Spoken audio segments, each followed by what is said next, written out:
سلام من سارا هستم از کانال سارامون با یه ویدیو خیلی خفن و جذاب ارباب حلقه دیگه در خدمتتونم. بریم که ویدیو امروز حسابی سورپرایزه.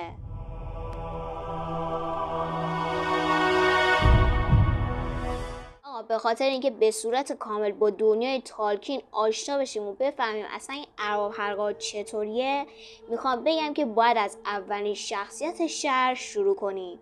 هممون میدونیم که همه آتیشا از گور سارون بلند میشه، ولی باید بگم سخت در اشتباهی، چون سارون خودش نوچه یکی دیگه بوده. پس ارباب تاریکی اصلی کیه؟ بله، مورگوت. پس تصمیم گرفتم مورگوتو براتون بگم که این موجود شهر اصلا کیه و چه غلطی کرده. آقا بزنید بریم که امروز کلی کار داریم.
مورگوت اولش اسمش ملکور بوده که قدرتمندترین آیاری بوده که ایلوواتار آفریده بود.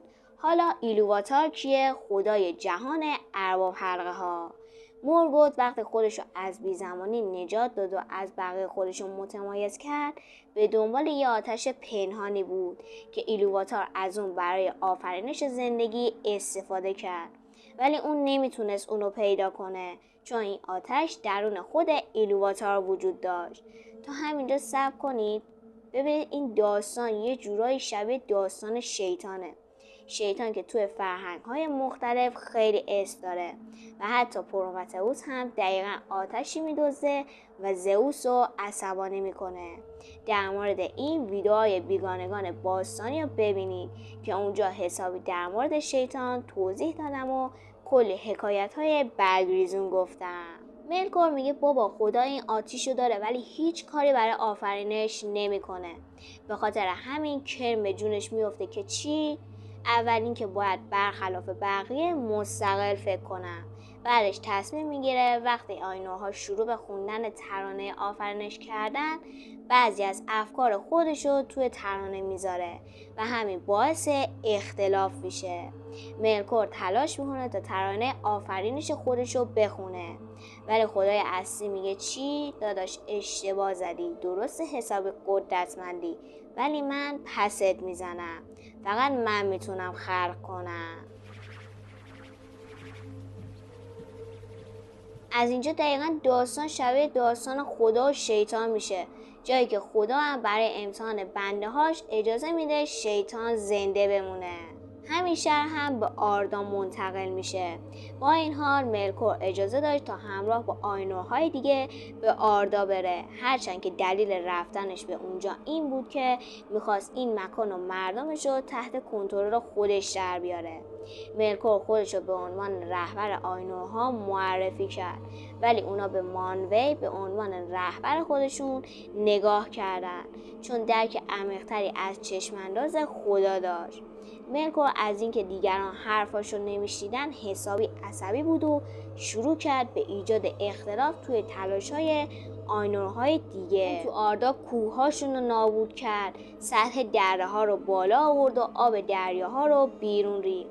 در نهایت تورکاس دلاور برای جلوگیری از شکست خوردن بقیه والارها به آردا اومد و ملکور مجبور شد از خشم اون فرار کنه. برای یه مدت صلح برقرار شد و آفرینش آردا کامل شد. به این دوره زمانی ملکور بعضی از مایه ها رو به سمت خودش جذب کرد که یکی از این مایه ها ساورون بود. تعدادشون هم بعداً به بالروگ ها تبدیل شدن. تورکاس بعد از پیروزی و خوشحالی کردنش دیگه خسته شد و خوابید. ملکور از این فرصت استفاده میکنه و مخفیانه وارد قسمت شمالی آردا میشه. اون تو اونجا دژ اوتومنور رو که به نام اودون شناخته میشه میسازه. کارهای ملکور باعث شد که کلاً آردا به فساد بکشه. برای همین والارهای دیگه سعی کردن مخفیگاهش رو پیدا کنن، ولی قبل از اینکه بتونن ملکور با نیروهاش حمله کرد و 2 فانوسی که آردا رو روشن کرده بود و نابود کرد. آقا بعد از این کار آشوب و نابودی به وجود اومده بود. از آشوب توی دلم بدتر. بعدش والارها تصمیم میگیرن به جای تعقیب ملکور تمرکز خودشون رو روی بازسازی آردا بذارن. خب خسته که نشدید؟ اگر حاضرید بریم برای ادامهش ببینیم بقیهش چی میشه. و قبلش لطفا اگر دوست داشتید منو سابسکرایب کنید و زنگوله رو بزنید تا از ویدیوهای خفنمون جا نمونید، چون حسابی قرار ویدیوهای خفن بسازیم. بعد از شکل‌گیری آردا والارها تو والینور ساکن میشن، در حالی که ملکور آزاد بود و ول میگشت تا تو سرزمین میانه هر کثافتی که میخواد بزنه و اونجا رو با فساد و موجودات وحشتناک پر کنه. با اینکه والارها سعی میکردن ملکور رو تسلیم کنن، ولی به خاطر قدرت زیاد ملکور شکست خوردن. تو این دوره زمانی الف ها بیدار میشن و ملکور یه سری از اونا رو اسیر میکنه و فاسد میکنه. در نهایت طی سالیان دراز جنگ فرسایشی والارها موفق میشن اوتومنور رو نابود کنن و ملکور رو اسیر کنن. ولی مورگوت خیلی از موجودات پلیدش و البته مهمترینشون ساورون موفق شدن فرار کنن و مخفی بشن. ملکور برای محاکمه شدن در برابر برادرش مانوی قرار میگیره. اون بعد از حبسی طولانی مدت وانمود میکنه از کاراش پشیمون شده و درخواست بخشش میکنه. مانوی هم بهش اجازه میده تو والینور بمونه، ولی خیلی از والارهای دیگه با این تصمیم مخالفت میکنن و بهش بدبین میمونن. برای یه مدت اون ظاهرسازی خودش رو به عنوان شخص اصلاح شده حفظ میکنه، ولی پشت پرده اون شروع به توطئه چینی علیه الف ها میکنه، چون اونا رو به خاطر شکستش مقصر میدونست. اون شروع به فاسد کردن ساکنین والینور میکنه، مخصوصا طایفه الف های نولدور. اون درباره والارها و ظهور انسان ها که الف ها از وجودشون آگاه نبودن به اونا دروغ گفته بود. الف های نولدور باور داشتن که والارها انسان ها را به والینور آوردن تا اونا بتونن سرزمین میانه را برای خودشون تصاحب کنن. تو والینور بین نولدورها و والارها اختلاف نظر میشه. بلندترین صدای این اختلاف به فئانور پسر پادشاه نولدورها بود. تو این زمان فئانور موفق شده بود جواهرات شگفت‌انگیزی به نام سیلماریر رو از نور 2 درخت به وجود بیاره که ملکور حسابی دلش میخواست این جواهرات رو به دست بیاره. همه چیزو برای خودش میخواسته. مال من.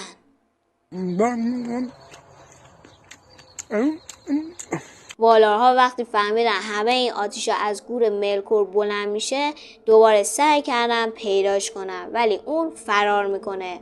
فئانور هم به قسمت شمالی والینور تبعید میشه و تعداد زیادی از مردمش همراه با اون میرن. ملکور برای چند سال مخفی میشه تا اینکه به شمال سفر میکنه تا فئانور رو ملاقات کنه. حالا شایست نمیدونم وقتی که داشته میرفته سمت شمال آهنگ خاطرات شمال محال یادم برم میخونده. طرف شاهکار نوشته، ما اینجا نشستیم برای شعر میخونیم. مسخره هم خودتونید.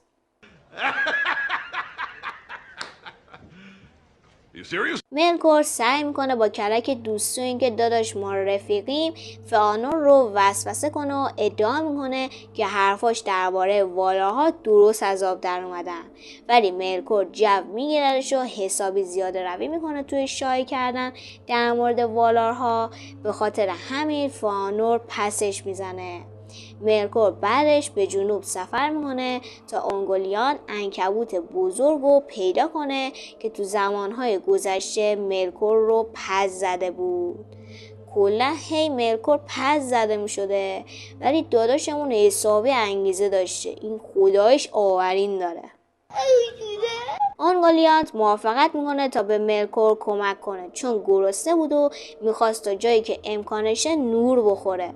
اونگولیانت ردای از جنس سایه برای هر دوشون میبافه تا کمک حال حملهشون به 2 درخت باشه.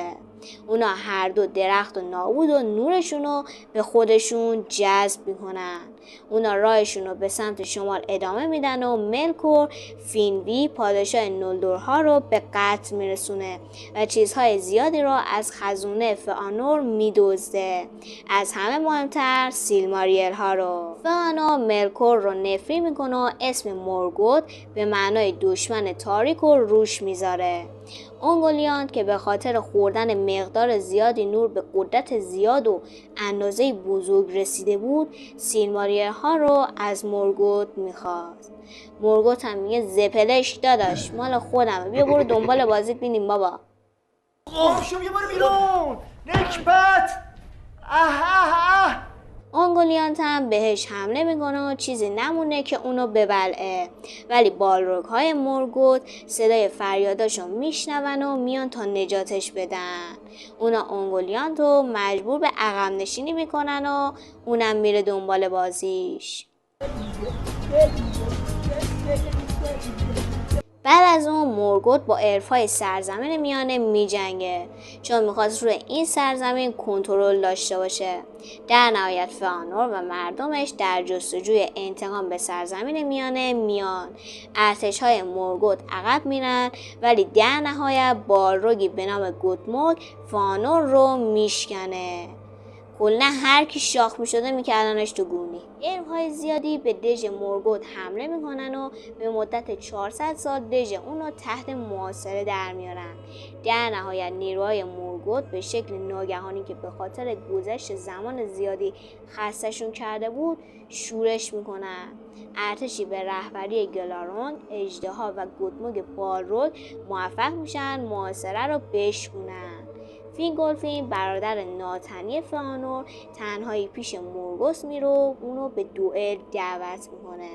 خیلی اونو با یه والار اشتباه گرفتن چون حسابی عصبانی و خشم فراوانی داشت و حتی مورگوت برای دوئل کردن با اون به خودش ترسیده بود و یه جورایی دودل شده بود، ولی دیگه داداشمو بغض زده بود. به خاطر همین یه جنگ خیلی بزرگ بینشون شکل میگیره. خب بریم ببینیم نتیجه دوئل چی میشه.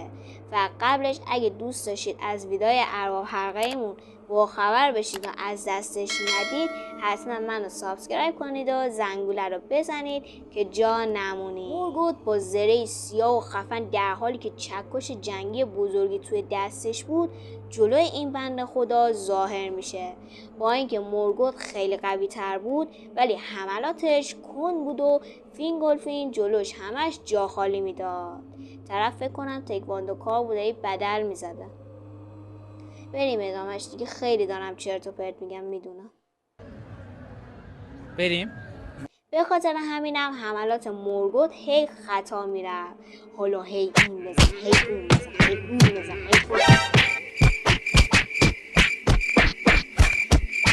اونا توی طول جنگشون گودالای آتیشی زیادی روی زمین به وجود میارن و فینگولفین موفق میشه 7 بار به ارباب تاریکی ضربه بزنه و کاری کنه که اون از شدت درموندگی فریاد بکشه.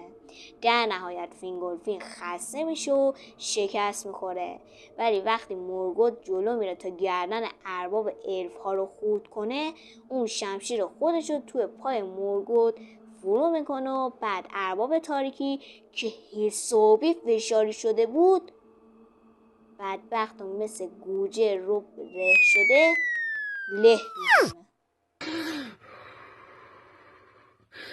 بعد از این جنگ زمان زیادی سپری میشه و تو این مدت مورگوت به تلاشش برای فتح سرزمین میانه ادامه میداده و مردم سرزمین میانه در برابرش مقاومت میکردن.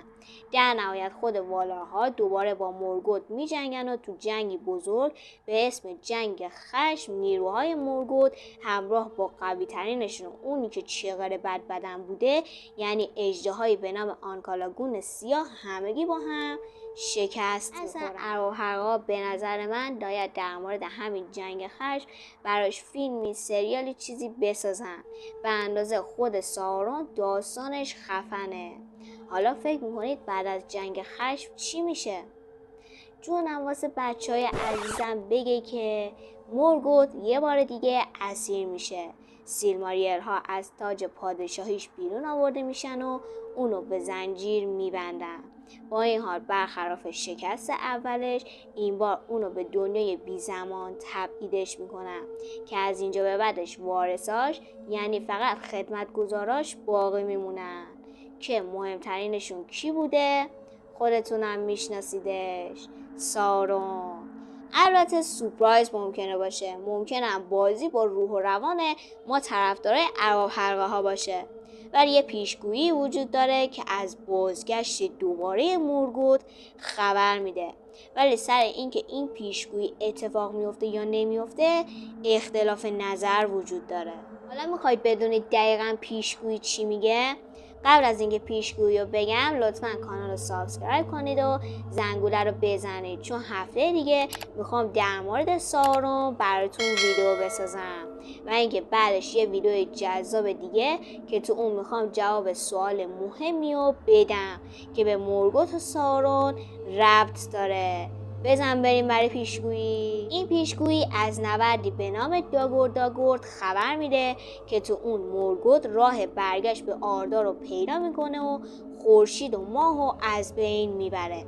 اون همه نیروهاش که من میگم احتمالاً حتی سارون رو دور خودش جمع میکنه و یه جنگ فوق خفن علیه تمام والارها و مردم آزاد سرزمین میانه آغاز میکنه. این یه غیر قابل پیش بینی بود، ولی تو جریان این نبرد تورین کسی که گلارون رو به قتل رسونده بود ضربه به قلب سیاه مورگوت وارد خواهد کرد و جنگ رو یک بار برای همیشه به پایان میرسونه. بعد از اون آینورها برای بار دوم موسیقی اجرا خواهند کرد و انسانها و الفا با خوندن ترانه دیگر جهانی جدید خلق خواهند کرد. این کل پیشگویی در مورد اتفاقاته. دیگه قبلا هم گفتم اگه اتفاق بیفته یا نیفته معلوم نیست، ولی اگه اتفاق بیفته خود همینم خوراک فیلم ساختنه. مورگوت از بعضی جهات شبیه به سارونه یا شاید حتی برعکس. هر دوشون شخصیتی بسیار پلید و قدرتمند هستن که میخوان سرزمین میانه و آردار رو فتح کنن، ولی تفاوت اونا اینه که قدرت‌های سارون تو ساخته شدن حلقه یگانه به کار رفت، ولی قدرت‌های مورگوت در ساخته شدن خود آردار. در کل داستان مورگوت بیشتر داستان یه شخصیت فوق پلیده، ولی خب سارون علاوه بر این که پلیده ولی داستانش یه جورایی حماسی تر و شاعرانه تره. این از ویدیو معرفی شخصیت اول شرور مجموعه داستان‌های ارواحلقه‌ها.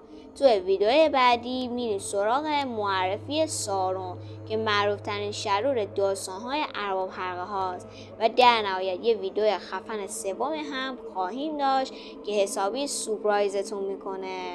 پس وقت رو از دست ندید و همین الان سابسکرایب کنید که جان نمونید. دوستتون دارم. خدافظ.